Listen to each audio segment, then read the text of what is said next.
Yo, what is up, you guys? Today I'm gonna be reacting to Story Booth. If you don't know what Story Booth, it's real people that have things that happen to their life, but it's evolving to an anime, but in a cartoonish thing.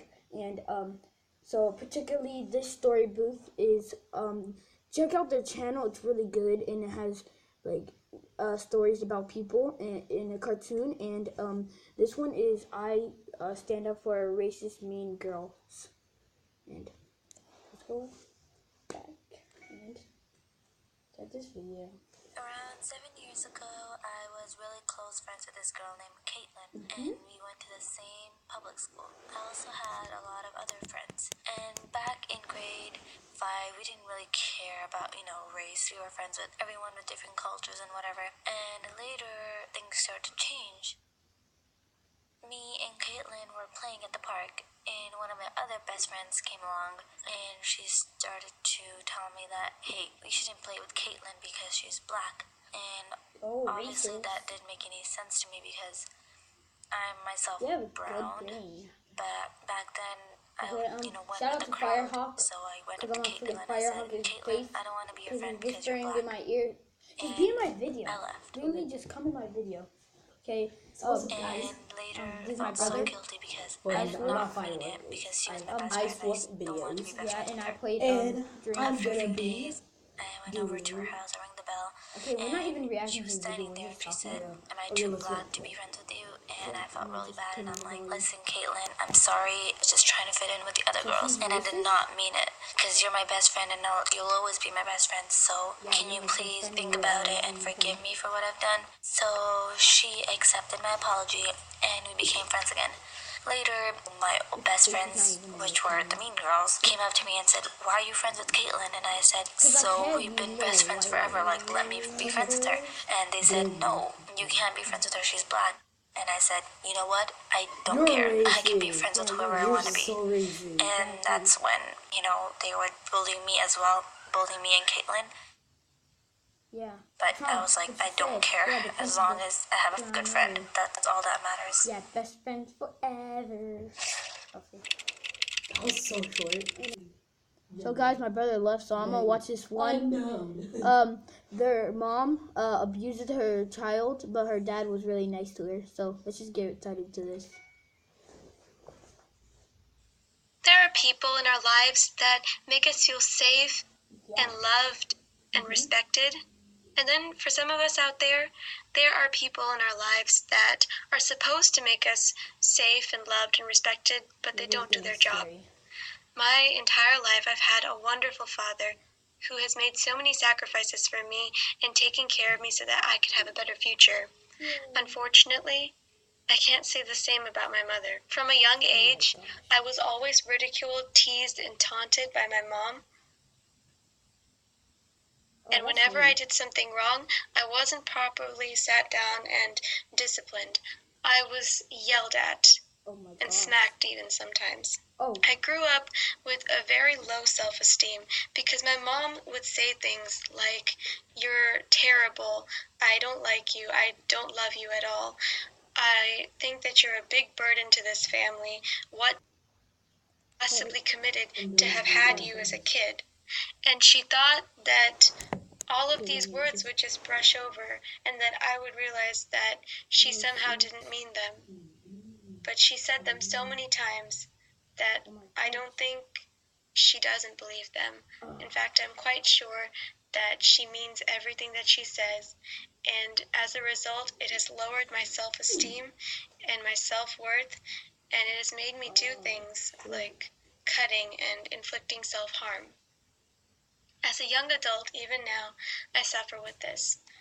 Of course, I've stopped inflicting self-harm, but I have struggled with my self-worth so much. Whenever I look into the mirror, I can't see a girl that I love and appreciate.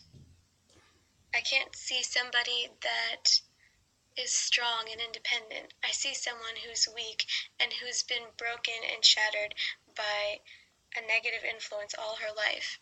To those of you out there who are struggling because of some negative influence in your life, whether it be your parents or an ex-best friend or an ex-boyfriend or a bully or anything, please remember that you're not alone, that you don't deserve to suffer this way, and nobody should be able to say that to you. You are wonderful, compassionate human beings, and you have so much to offer this world.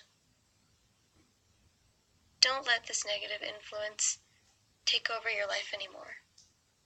This is speechless. This is a beautiful speech. I'm just kidding, guys.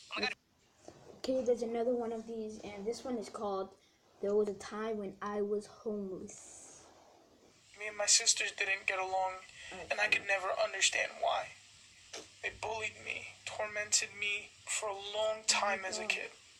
They would dress me up like a girl, telling me that I should have been a female so that I could fit in because nobody wants a brother. They would tell me hateful things because I love to eat. Okay, you left my They hurt, they video, teased, so get out of they here. ridiculed.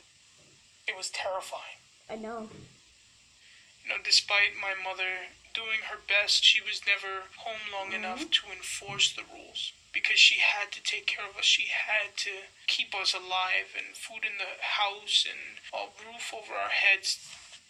As the teenage years came to roll around, the once verbal teasing and emotional trauma ended up turning into violence. Eventually, the violence got so bad that I felt I couldn't be safe in the house anymore. My mom felt the same way, and she sent me to live with my uncle because there was nowhere else I could go. For a little while, things were okay, and then out of the blue, my uncle got evicted, which took me out of a place to live. I found myself at Central Park, and ironically enough, this is when Pokemon Go was a big thing, so it was really easy to blend into crowds because everyone was running around Central Park looking for Pokemon, and it didn't look weird for this chubby kid to be sitting down, on a cracked phone, just sitting to himself. I was hungry. I didn't have any money for food, and I found myself at McDonald's, and this group of teenage kids was asking if anyone wanted the food that they weren't going to eat because they didn't want to throw it away, and they ended up leaving it by the door. I waited a couple of minutes before I took it. And on the fourth night, I was assaulted by a group of people. They proceeded to beat on me until they figured it just wasn't fun anymore. But after it was over, I took my broken phone out of my pocket and I called my mom. We go about searching for places, and that place led me to an adolescent shelter called Covenant House. I find myself with friends, not camouflaging myself in my pain, but embracing it and finding connections. They're giving me this sense of hope, this faith that things can be better. I find myself connecting to my mother and knowing that she knows that I'm okay. I found my redemption in Covenant House, and I'm hoping that while I was here, that people have found redemption in me too.